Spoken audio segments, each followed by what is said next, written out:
You so much Saqib, तव्हां मूंखे जेको आहे सो इनवाइट कयो ऐं मौक़ो ॾियो।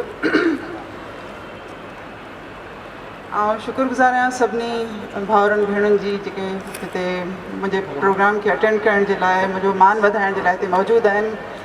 ऐं जनाब सदर इमदाद हुसैनी, मैडम सहर इमदाद, अमर सिंधु, रिहाना चन्नड़ ऐं ग़ुलाम नबी सुमरो साहिबु, शौकत हुजण, अज़ीज़ गोपांग, इन्हनि सभिनी जिन बि मुंहिंजे आउं सम्झंदसि त इन खे आउं छा चवां त मूं को कमु कयो आहे या कोन कयो आहे, उहो त हाणे ज़ाहिरी ॻाल्हि आहे तव्हां सभिनी जे अॻियां आहे। पर सची ॻाल्हि इहा आहे त आउं थोरो घणो लिखी त वेंदी आहियां, पर I am very bed speaker. ऐं ऑडियंस जे अॻियां एतिरो घणो सुठो ॻाल्हाए कोन सघंदी आहियां जेतिरो आउं अकेलाई में वेही पंहिंजे ख़्यालनि खे कलमबंदि करे सघां थी।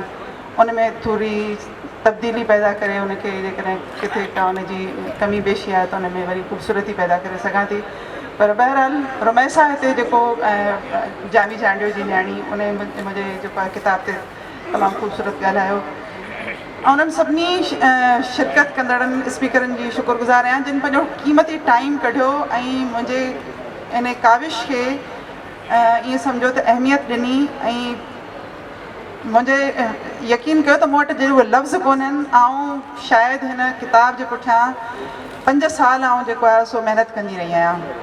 ऐं मूंखे ईअं लॻो त शायदि इहो ॾींहुं कॾहिं बि कोन ईंदो जो अॼु जीअं असां वेठा आहियूं गॾिजी हिन किताब जे बारे में पिया ॻाल्हायूं। ऐं असल में जेको लिखण वारो हूंदो आहे उन खे असल जेका क़ीमत पंहिंजे कम जी उन ई ॾींहुं महसूसु थींदी आहे जॾहिं उन जे अॻियां ऑडियंस वेठल हुजनि, उन जे किताब ते ॻाल्हायो वञे ऐं उन ते तनक़ीद कई वञे या उनजी तारीफ़ कई वञे। उनखे ख़बर पवंदी आहे त हा मूं कहिड़ो कमु कयो आहे।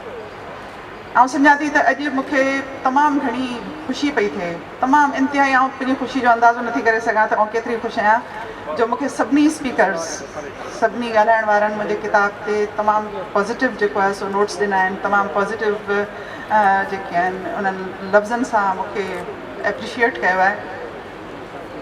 बहरहाल आउं रुमैसा जी ॻाल्हि सां ई थी शुरू कयां त असीं सभु हिक ॿिए जे लाइ आहियूं।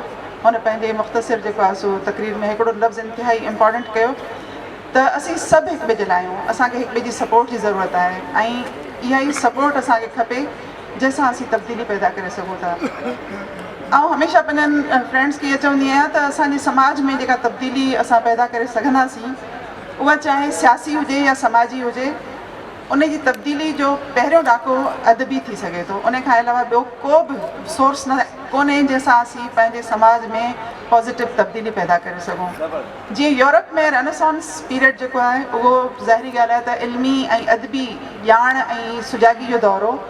तॾहिं यूरोप में पंहिंजनि हक़नि जी सुजाॻी पैदा थी, औरतुनि खे पंहिंजनि राइट्स जी ख़बर पई, वोटर्स खे पंहिंजे राइट्स जी ख़बर पई ऐं आर्टिस्ट पैदा थिया, शाइर पैदा थिया, उन्हनि जेके आहिनि से ख़ूबसूरत महल ठाहिया। उन खां अलावा उन्हनि जे अंदरि अदबी ज़ौक़ पैदा थियो ऐं हर तरफ़ आर्ट जो जेको आहे ईअं सम्झो त हिकिड़ो कल्चर फैलिजी वियो। जॾहिं मूं ॿुधो हिते त सिंध यूनिवर्सिटी आर्ट फैकल्टी शुरू कई आहे, सॉरी सिंध यूनिवर्सिटी न बल्कि महराणी यूनिवर्सिटी वारनि आर्ट फैकल्टी शुरू कई आहे, उन ॾींहुं मूंखे उमेदु वधिजी वई त असांजे समाज खे तब्दीली खां केरु हाणे रोके नथो सघे। असां इहो नथा चई सघूं त जेकॾहिं को सियासी रहनुमा इहो नारो थो हणे त तब्दीली अची वई आहे या असां तब्दीली आणींदासीं, असां हुन ते कॾहिं बि यकीन नथा करे सघूं, छो जो सियासी तब्दीली सियासी नारनि सां कॾहिं बि कोन ईंदी। मुंहिंजो ईमान आहे त सियासी तब्दीली असां अदब जे वसीले, सुठो अदब, चाहे उहो असां फिक्शन हुजे, चाहे उहा असांजी शाइरी हुजे या असां आर्ट ऐं कल्चर हुजे, पेंटिंग्स हुजनि। असां वटि छोकिरियूं आहिनि जेके मुख़्तलिफ़ क़िस्मनि जा जेके आहिनि से आर्ट उनजो एग्ज़िबिट कनि थियूं मुख़्तलिफ़ तरीक़नि सां, ऐं फ़ोटोग्राफर्स आहिनि। त हर क़िस्म जे असांखे म्यूज़िक आहे, लिटरेचर आहे, हर क़िस्म जे असांखे आर्ट जी ज़रूरत आहे। असां जेसिताईं पंहिंजे सिंध में या पंहिंजे इर्द गिर्द उन्हनि सभिनी शयुनि खे पकड़ियल कोन हूंदासीं। सिंध तमामु आउं सम्झां थी त लकी आहे हिन मामले में। अॼु मुंहिंजी कंहिंसां ॻाल्हि ॿोल्हि थी पए त कंहिं मूंखे चयो त सिंध में इलाही जेके आहिनि शाइर आहिनि ऐं तक़रीबन 90s में कंहिं कैलकुलेट वेई कया हुआ पंहिंजे हिकिड़े अदबी मैगज़ीन में त तक़रीबन उन वक़्त में 10,000 शाइर जेके आहिनि उहे छपजंदा हुआ अदब रिसाले में। त मूं चयो इहा त ॾाढी सुठी ॻाल्हि आहे। जेकॾहिं 10,000 शाइर जेके आहिनि से 90s में लिखंदा हुआ जेके अॼु बि ज़ाहिरी ॻाल्हि आहे त उहे मौजूदु हूंदा या उहे किथे चुप करे वेही रहिया हूंदा, पर असां वटि माण्हू लिखनि था, पंहिंजे ख़्यालनि जो इज़हार कनि था, कलम खणनि था ऐं उन्हनि खे ख़बर आहे त हू जेको सोचे थो पंहिंजे उन सां कलम सां उनखे कलम बंदि करे किथे न किथे उनखे महफ़ूज़ करे थो। जॾहिं तव्हां उनखे महफ़ूज़ कयो था, थी सघे थो त अॼु उहो तव्हांजी माण्हुनि जी नज़र में न बि अचे, थी सघे थो त तव्हांजो उहो किताबु 100 सालनि खां पोइ कंहिं लाइब्रेरी जे कंहिं शेल्फ मां निकिरे ऐं उनजी वैल्यू जेका आहे उन वक़्त जे हिसाब सां उहा तमामु घणी क़ीमती हुजे ऐं उहो किताबु जेको आहे उहो तव्हांजो 100 सालनि खां पोइ हिट थी वञे ऐं उहो शाइर जेको 100 साल पहिरीं कमु करे वियो 100 सालनि खां पोइ उनखे उनजो जेको क़दुरु ऐं वैल्यू उनखे बि नसीबु थिए ऐं उहा सिर्फ़ु उनजी पंहिंजी ज़ाती जेका आहे सा ईअं सम्झो त क़दुरु कोन हूंदो, बल्कि उहो उन धरती जो जेको आहे सो कमु थियलु हूंदो, उन धरती वारे जो कमु थियलु हूंदो ऐं उहा उनजी ख़ुशनसीबी हूंदी जेकॾहिं उहो 100 सालनि खां पोइ बि माण्हुनि जे अॻियां अची थो वञे। हिते मुख़्तलिफ़ ॻाल्हियूं थियूं ऐं उन में इहा ॻाल्हि बि असांखे ख़बर पई त ज़ाहिरी ॻाल्हि आहे त माण्हुनि जो ख़्यालु आहे त पंहिंजो पाण खे हिकिड़ो मूं ज़ाहिरी ॻाल्हि आहे मूं पंहिंजे तरफ़ खां पंहिंजे किताब में कुझु शयूं लिखियूं आहिनि ऐं उन में मूं हिकिड़ी शइ जेका आहे उहा मैंशन कई त आउं एक्टिविस्ट बि कोन आहियां। ऐं सची ॻाल्हि आहे त जेको अमर सिंधू तमामु सुठो ॻाल्हायो ऐं उन में मूंखे अॼु अंदाज़ो थियो पियो त शायदि आउं एक्टिविस्ट बि आहियां, आउं हिकिड़ी फेमिनिस्ट बि आहियां, ऐं शायदि ह्यूमनिस्ट बि आहियां। त हाणे आउं इहो शायदि जेको आहे लफ़्ज़ जेके आउं चवंदी रहंदी आहियां त आउं फेमिनिस्ट कोन आहियां, आउं एक्टिविस्ट कोन आहियां, पर जॾहिं आउं हीउ कमु कयां पई, हीउ जेको असां हिते हिकिड़ो महफ़िल सजाई आहे इहो बि हिकिड़ो एक्टिविज़म आहे त हलो इन हिसाब सां आउं एक्टिविस्ट आहियां। ऐं आउं जेकॾहिं कुझु लिखां पई उहो बि मुंहिंजो एक्टिविज़म आहे त आउं एक्टिविस्ट आहियां। पर सची ॻाल्हि इहा आहे त आउं जेतिरो औरत खे मज़लूम थी सम्झां ओतिरो ई आउं मर्द खे मज़लूम थी सम्झां। सची ॻाल्हि इहा आहे न, मूं कॾहिं बि मर्द खे ज़ालिम कोन सम्झो आहे। आउं सम्झां थी ज़ालिम जेको आहे उहो हिकिड़ो माइंडसेट आहे जेको मर्द खे ॾिनो वियो आहे ऐं उहो मर्द खे उन तरीक़े सां असां उहो माइंडसेट ॾेई उन तरीक़े सां उनजी असां ईअं सम्झो त परवरिश कई आहे, उनजो कद बि असां उहो ठाहियो आहे ऐं असां उनखे उन तरीक़े सां हलणु सेखारियो आहे त तूं औरत सां हीअं हलंदे। इहा तरबियत जेका आहे असां कीअं ॾियारी आहे, असां ॾियारी वरी उनखे माउनि खां आहे, भेणुनि खां आहे।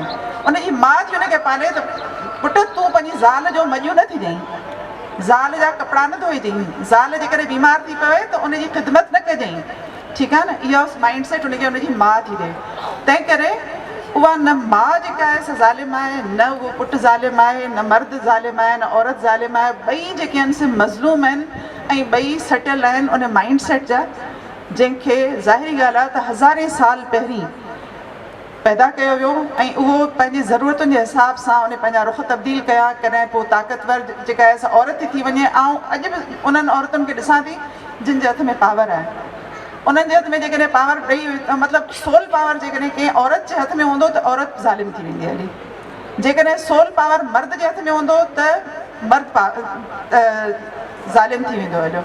तंहिं करे असांखे कोशिशि करणु खपे त असां पंहिंजे ख़ानदाननि में असांजा जेके ॿार आहिनि, जेके औरत आहे, मर्द आहे, धीअरूं पुटु, असां उन्हनि खे अहिड़े तरीक़े सां पालियूं जो असां उन्हनि खे इक्वलिटी ऐं असां उन्हनि खे समाज में बराबरी वारो हिकिड़ो कॉन्सेप्ट जेको आहे सो उन्हनि खे वॾो कयूं त मर्द ऐं औरत जे विच में जेका इहा सिन्फ़ी जेका अणबराबरी वारो तसवुरु आहे इहो कुझु बि कोन्हे। इहो हिकिड़ो असां सम्झो त उनखे इल्यूजन या डिल्यूजन असां उनखे चऊं, उहो आहे जेको असां उनखे गुमराह करण जे लाइ असां उनखे ॾियूं पिया। ऐं जॾहिं असां उन्हनि खे सही तरबियत ॾींदासीं, पढ़ियल लिखियल माउ पीउ जेके आहिनि उहे हींअर असां तेज़ी सां तब्दील थियूं पिया। असांजे शहर में जेको असांजो सिंधी आबादी रहे पई उहे तेज़ी सां तब्दील थियनि पिया। ऐं ॾिसां पई उन्हनि जे घरनि में सभु छोकिरियूं पढ़नि पियूं ऐं जॾहिं छोकिरी पढ़े पई त माना उते जेका आहे सा औरत जी इज़त ऐं तकरीम वधे पई। जेकॾहिं तव्हां पंहिंजे धीअनि खे पढ़ाईंदा उन ॾींहुं जंहिं ॾींहुं तव्हां पंहिंजी धीउ जी एनरोलमेंट स्कूल में कई उन ॾींहुं तव्हां उन जे हक़नि जी जेका आहे सा ईअं सम्झो त रियलाइज़ेशन कई, तव्हां उनखे एक्सेप्ट कयो त मुंहिंजी धीउ जो हक़ु आहे। ऐं आउं चवंदी आहियां त मुंहिंजे पीउ खे शाबस हुजे जो उन वक़्त में जॾहिं अञा शायदि पढ़ाई जो एतिरो रुझान कोन हो, पर असां भेणुनि खे उन्हनि एनरोल कयो। इहो उनजा लख अहसान आहिनि जो असां जेके आहिनि से अॼु हिते बि 8-10 माण्हुनि जे अॻियां कुझु ॻाल्हाए सघूं था, पंहिंजी ॻाल्हि करे सघूं था, पंहिंजनि राइट्स जी ॻाल्हि करे सघूं था, बल्कि उन सॼे समाज जी ॻाल्हि करे सघूं था, उन सॼी ॾुतरल समाज जी, चाहे उहो मर्द हुजे चाहे औरत हुजे, जिथे जिथे ज़ुल्म थिए थो, जिथे नाइंसाफ़ी थिए थी, असां उन्हनि सभिनी जे बारे में ॻाल्हाए सघूं था। त इहो ई जेको आहे सो मुंहिंजे ख़्याल में मस्बत मैसेज आहे या मुंहिंजी मस्बत सोच आहे। ऐं इन ई तरीक़े सां सोचींदी आहियां, सोचींदी आहियां त मुंहिंजो को मज़हब कोन्हे ऐं सभु मज़हब मुंहिंजा आहिनि ऐं कंहिं बि मज़हब जी पोइलक कोन आहियां, पर सभई जेके बि मज़हब जा जेके बि हर मज़हब जो को न को पैरोकार आहे, मूंखे उन सभिनी सां मोहबत आहे। इहो ई जेका आहे सा मुंहिंजी हिकिड़ी सोच रही आहे, इहो ई आहे रोशनी जो ॾीओ जेको असांखे सभिनी खे ॿारणो आहे। ऐं सची ॻाल्हि आहे त पंहिंजी सिंधी सोसाइटी ते ॾाढो फ़ख़्रु थी कयां न। सम्झां थी त असांजो जेको सिंधी माण्हू आहे उहो तमामु घणो रोशन ख़्यालु आहे, पंहिंजो पाण पंहिंजे मसइलनि खां आगाह आहे। तव्हांखे हिकिड़ो नंढिड़ो मिसाल थी ॾियां, हींअर 3 महीना शिकागो में हुअसि, उते मूंखे जेको आहे सो हे मार्केट में उहो जेको मॉन्यूमेंट ठहियलु आहे लेबर्स जेको डे जंहिंजे लाइ असीं मल्हाईंदा आहियूं, लेबर्स वारो वाक़ियो थियो, त उते कुझु माण्हुनि खां पुछां पई त मॉन्यूमेंट जे अॻियां माण्हू बीठा आहिनि, उनखे ख़बर कोन्हे त हीअ मॉन्यूमेंट छा मतिलबु उनजी हैसियत आहे, इहो मॉन्यूमेंट आहे छा, कंहिंजी यादि में ठहियलु आहे, उन्हनि माण्हुनि खे का ख़बर न हुजे।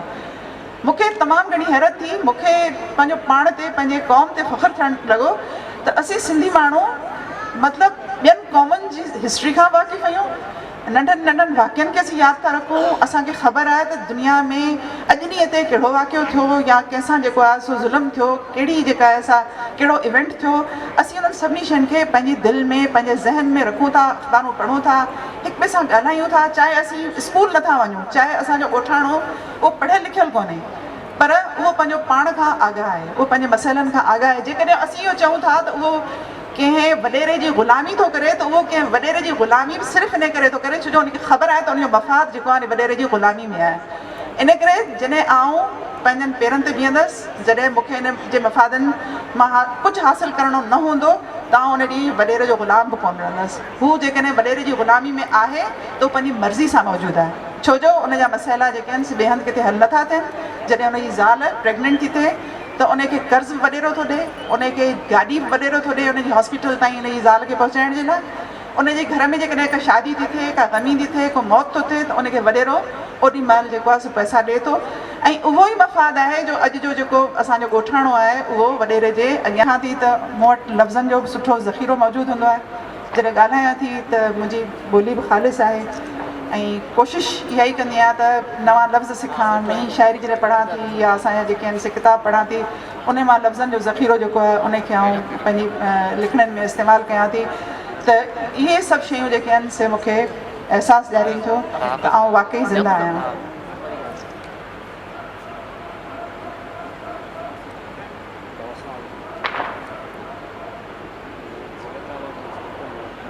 ऐं ज़ाहिरी ॻाल्हि आहे हिते तव्हां सभु वेठल आहियो, मूंखे उमेदु आहे त असांजो किताब घर हिते मौजूदु आहिनि, स्टॉल्स मौजूदु आहिनि ऐं मुंहिंजो किताब जंहिंजी क़ीमत 500 रुपया आहे ऐं मूं हिनखे हिते 250 ते असां जेको आहे हुनखे डिस्काउंट रेट ते रखियो आहे। जेकॾहिं तव्हां हिनखे पढ़ंदव, तव्हां हुनखे जेकॾहिं इंजॉय कंदव त मूंखे ख़ुशी थींदी।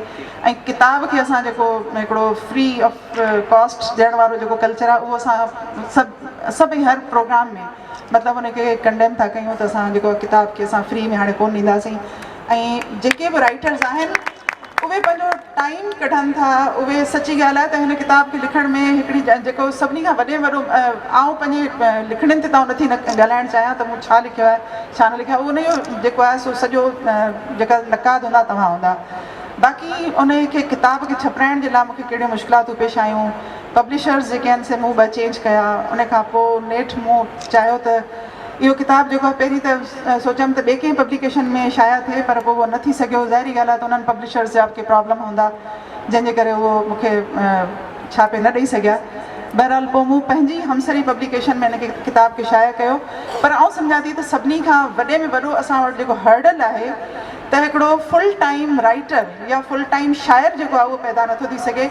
उनजो सबबु इहो ई आहे जो असां उनजे अदबी पोरे खे अदबी पोरियो सम्झूं ई कोन था। असीं सम्झूं था उहो हिकिड़ो एंटरटेनिंग जेको आहे हिकिड़ो मतिलबु ईअं पार्ट टाइम जॉब जेका उहो करे थो ऐं पंहिंजे शौक़ु सां थो करे। जेकॾहिं उन कयो आहे त पाणे लोड़ींदो, ठीकु आहे न।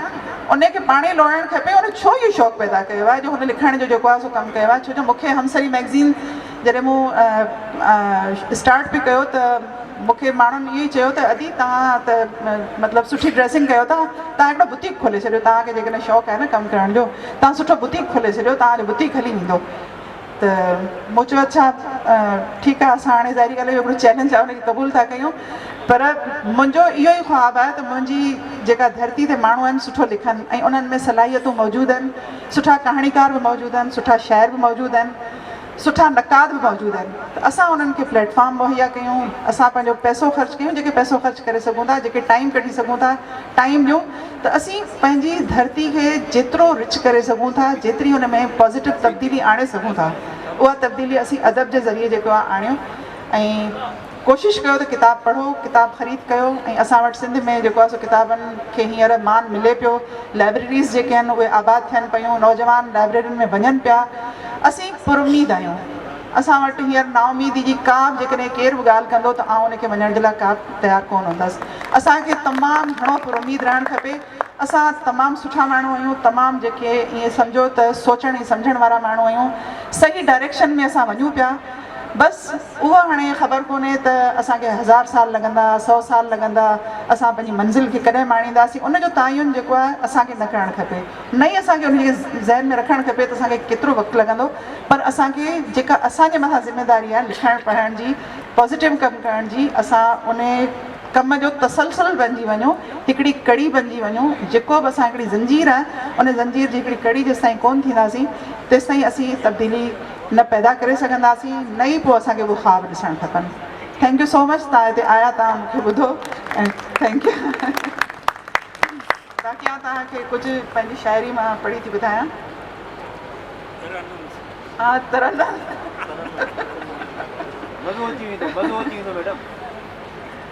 हीअ लफ़्ज़नि जा जादूगर, हिकिड़ो मुंहिंजो नज़्म आहे लफ़्ज़नि जा जादूगर। अखियूं खुलंदे ई कननि ते लफ़्ज़नि जो जादू ऐं ज़हर ओतिजे थो। लफ़्ज़ जादू बि आहिनि त ज़हर बि, यकीन बि बेयकीनी बि, ज़िंदगी बि मौत बि। कॾहिं ख़ौफ़ आहिनि, कॾहिं तहफ़ुज़, कॾहिं बुख ऐं बदहाली, कॾहिं ऐश ऐं ख़ुशहाली। कॾहिं ज़ंजीर था पाराइनि, कॾहिं आज़ादी जा ख़्वाब था ॾेखारीनि। लफ़्ज़ ॿिज आहिनि, ज़हननि में फुटनि था, फ़सुलु तयारु कनि था, ग़ुलाम कनि था, कॾहिं ज़हननि खे, कॾहिं रूहनि खे। लफ़्ज़नि जा जादूगर ज़हर बि अमृत करे ओतनि था। मूंखे उन्हनि लफ़्ज़नि लाइ तरियाक खपे, सच ऐं मोहबत जी का ॻाल्हि खपे, ज़हनी आज़ादीअ जी का बाख खपे।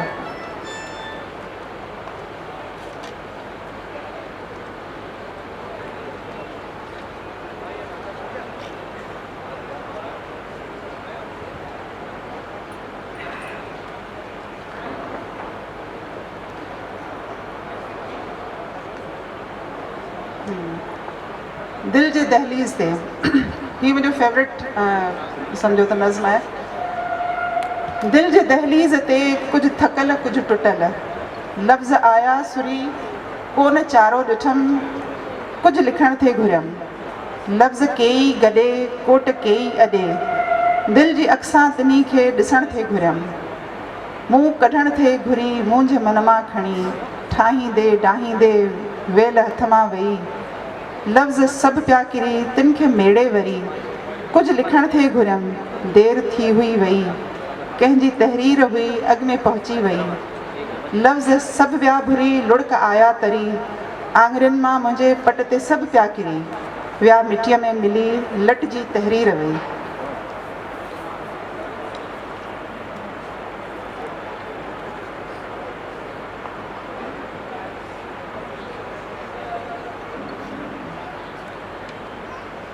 मुंहिंजे ख़्याल में बसि आउं तव्हांखे बाक़ी हिकिड़ी ॿुधायां थी, पोइ उन खां पोइ आउं पंहिंजी जाइ थी वठां।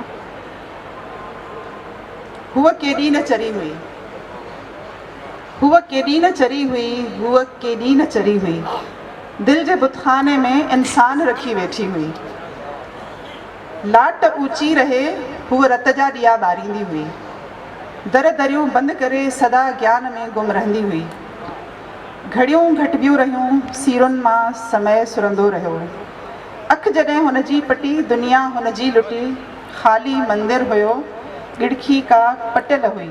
सालनि खां हूअ बेसुध हुई, छो त हूअ चरी हुई, दिलि जे बुतखाने में इंसान रखी वेठी हुई। Thank you so much.